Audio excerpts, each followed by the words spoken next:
챕터 7 순종 내 뜻을 내려놓을 때 열리는 문. 우리가 성령으로 살면.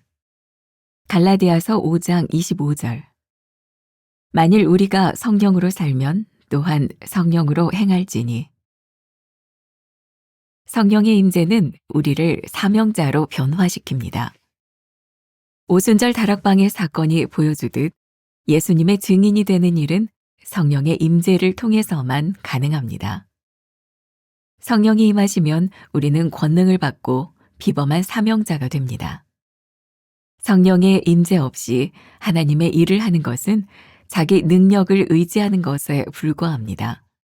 그러나 성령의 인도하심을 받는 사람은 평범한 사람일지라도 성령의 역사를 통해 놀라운 일을 이루어냅니다.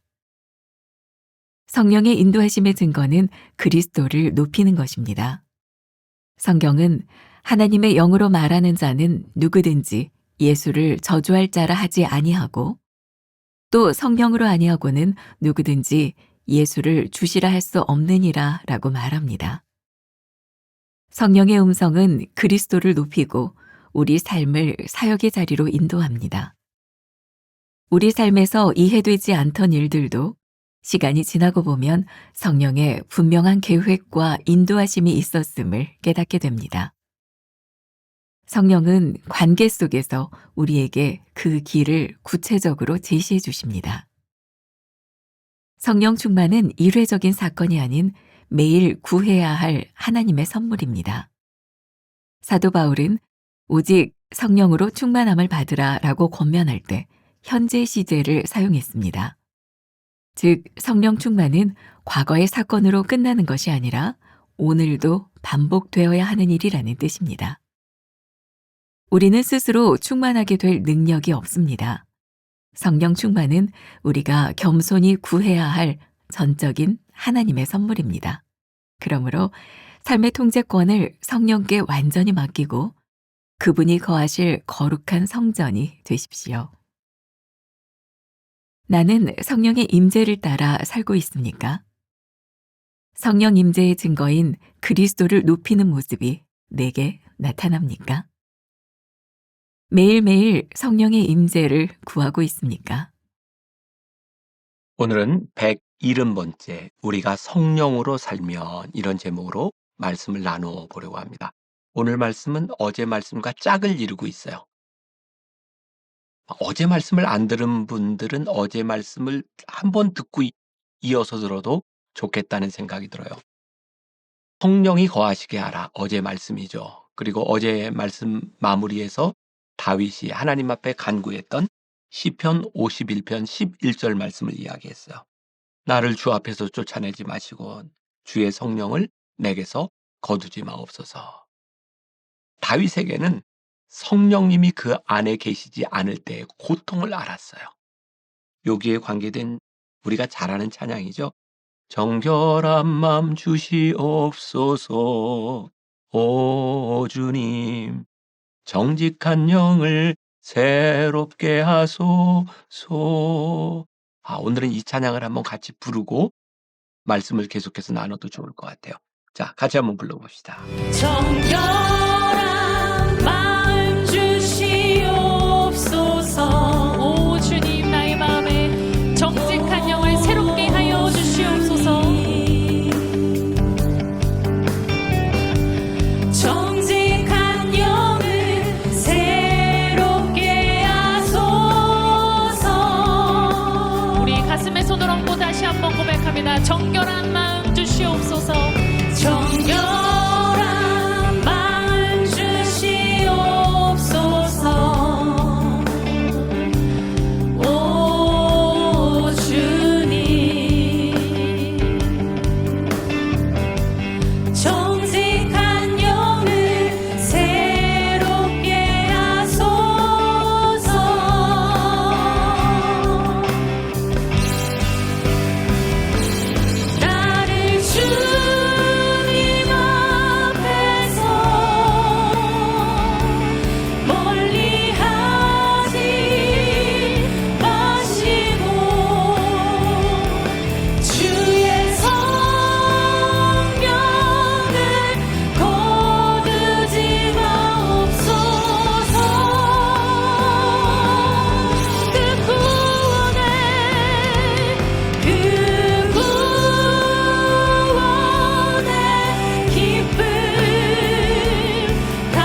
성령께서 우리 안에 있을 때 우리 안에 구원의 기쁨이 있고, 오늘 제목 우리가 성령으로 살면, 오늘 본문 말씀 갈라디아서 5장 25절이 뭐라고 말씀하고 있어요?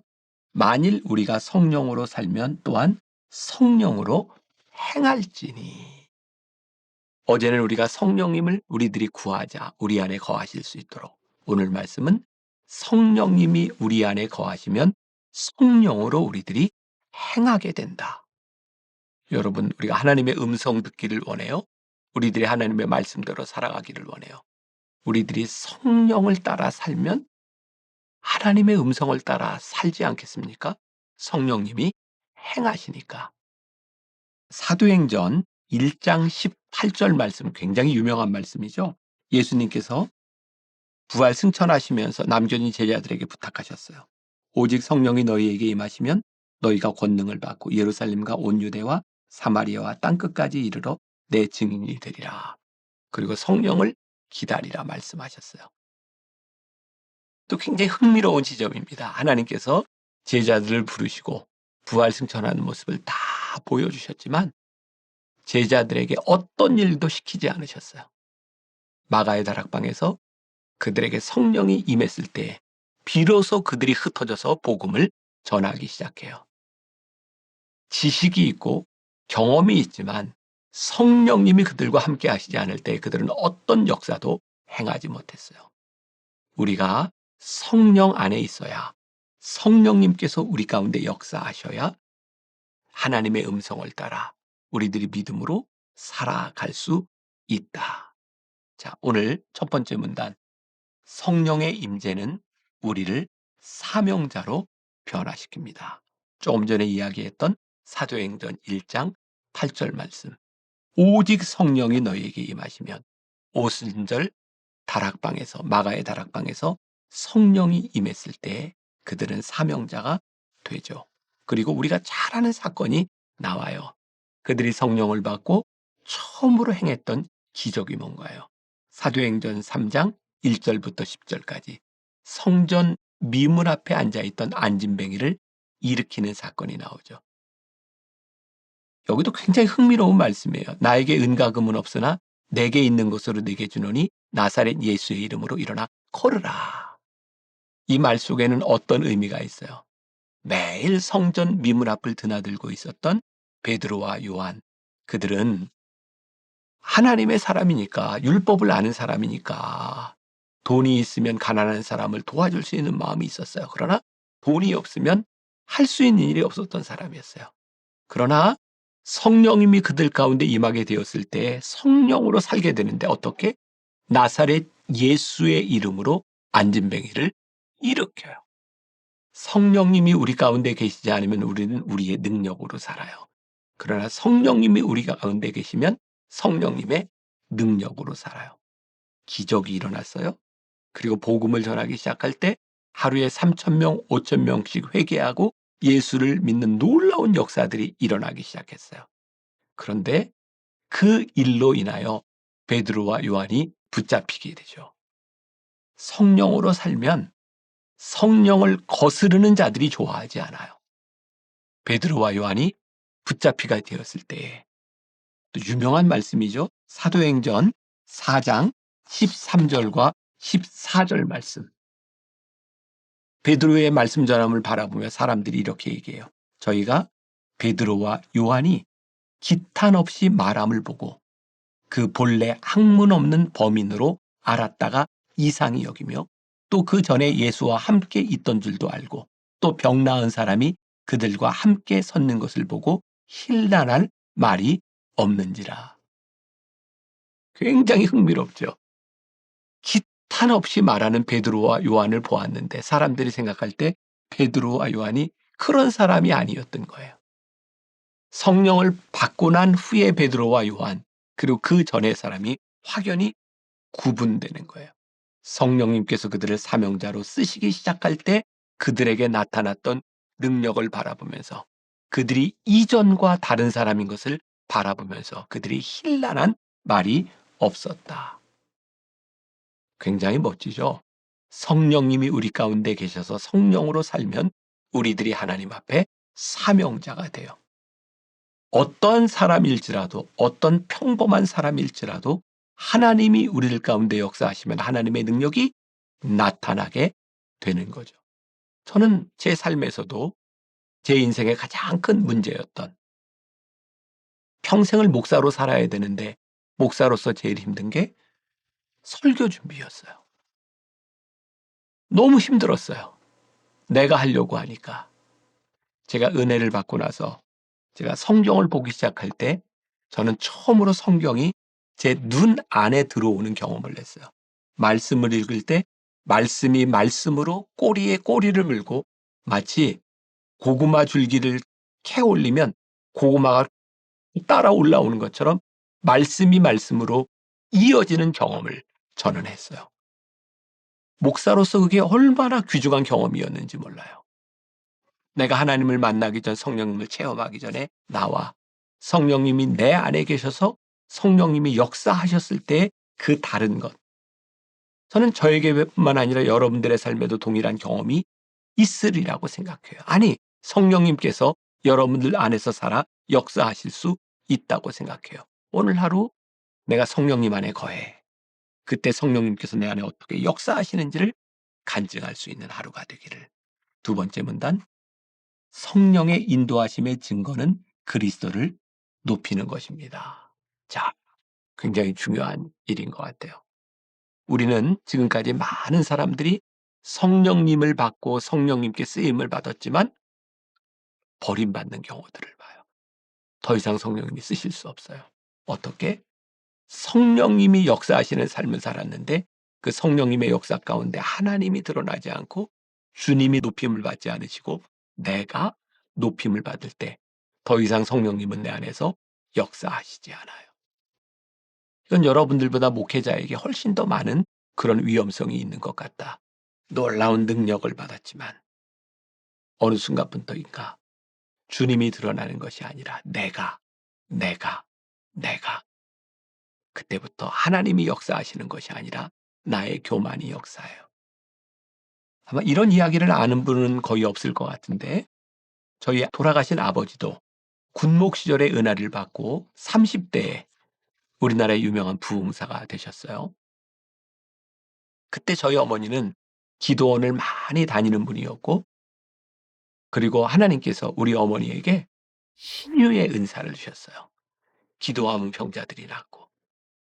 그런데 우리 어머니에게 신유의 은사가, 역사가 나타나기 시작할 때 저희 아버지가 목회자로서, 설교자로서 그렇게 쓰임받지 못했어요. 저희 어머니가 그런 얘기 하시더라고요. 하나님께 기도했다고. 하나님, 제 은사를 거두어 주세요. 저희 아버지가 목사로서 쓰임받을 수 있도록, 하나님이 영광 받으실 수 있도록 제 은사를 거두어 주세요. 아마 저희 아버지가 그래도 한 시대에 목회자로, 부흥사로 쓰임받을 수 있었던 이유 가운데 하나가 우리 어머니의 기도 때문이라고 생각해요. 하나님, 나의 은사가 드러나서 내가 쓰임받으며 하나님의 영광을 가리우는 것이 아니라 내 은사로 인하여, 아니 하나님 내 은사를 거둬가시더라도 하나님의 영광이 드러나게 하여 주옵소서 라고 기도하는 우리들의 모습이 성령님이 우리 가운데 역사하도록 만드는 것은 아닐까. 세 번째 문단, 성령 충만은 일회적인 사건이 아니라 매일 구해야 할 하나님의 선물입니다. 저는 이 말 굉장히 좋아해요. 우리들이 기도할 때 한 번 기도하고 하나님께 딱 맡겨드려야 되는 기도가 있는가 하면 매일매일 구해야 되는 기도가 있다. 매일매일 구해야 되는 기도가 뭐예요? 성령님의 충만함을 구하는 거예요. 충만함은 뭐예요? 우리 가운데를 막 채우는 것이 아니라, 성령 충만함은 성령님의 다스림 가운데 있기 위해서 우리들이 매일매일 구해야 되는 기도. 제가 올해로 62이에요. 초등학교 때 저희 어머니가 저에게 가르쳐 주셨던 기도. 너는 앞으로 목사가 될 거니까 이런 기도를 해. 하나님, 오늘 이 양식 먹고 하나님의 귀한 종 되게 해주세요. 50년이 넘었어요. 저는 요즘도 식사 기도할 때마다 똑같은 기도예요. 하나님, 오늘 이 양식 먹고 하나님의 귀한 종 되게 해주세요. 50년을 넘게 매일 세 끼 밥을 먹을 때마다 그걸 똑같이 구하는 기도 가운데 하나예요. 문제는 뭐냐면 이 기도가 우리들에게 습관이 되어 전심으로 하지 않는 습관이 되지 않도록 하나님 도와주세요. 오늘 여러분들의 삶에 하나님의 도우심, 성령의 충만하심을 구하며 성령님께서 우리 안에 살아계심을 여러분들이 경험하는 하루가 될 수 있기를 주님의 이름으로 간절히 축원합니다. 기도하겠습니다. 만일 우리가 성령으로 살면 또한 성령으로 행할지니 우리들의 삶에 성령님이 행하심을 증거하게 하시고 오늘도 우리의 하루의 삶 가운데서 성령님 우리 안에 계셔서 역사하여 주옵소서. 믿음으로 구하는 승리하는 하루가 되게 하여 주옵소서. 예수님의 이름으로 기도했습니다. 아멘.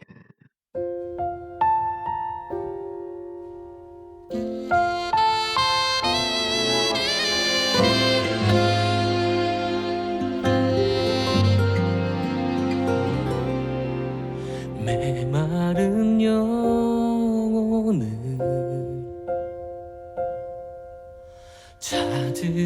찾으시는 음성 따스한 숨결로 시선으로 내 이름을 부르시네. 시린 세상 속에 홀로 서 있던 나 비로소 느끼네. 그의 손이 항상 나를 붙드셨네.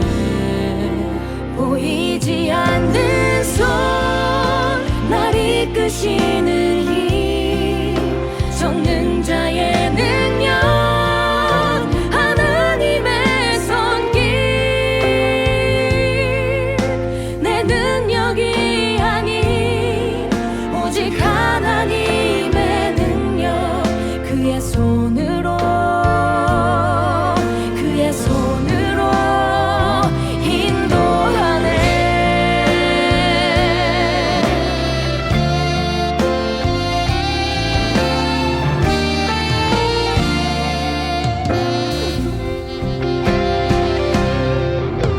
시린 세상 속에 홀로 서 있던 나 비로소 느끼네. 그의 손이 항상 나를 붙드셨네. 보이지 않는 손 날 이끄시는 힘 전능자의 능력 하나님의 손길 내 능력이 아닌 오직 하나님의 능력 그의 손으로 보이지 않는 손 날 이끄시는 힘 전능자의 능력 하나님의 손길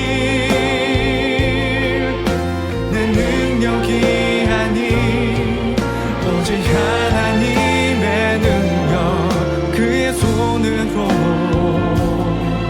그의 손으로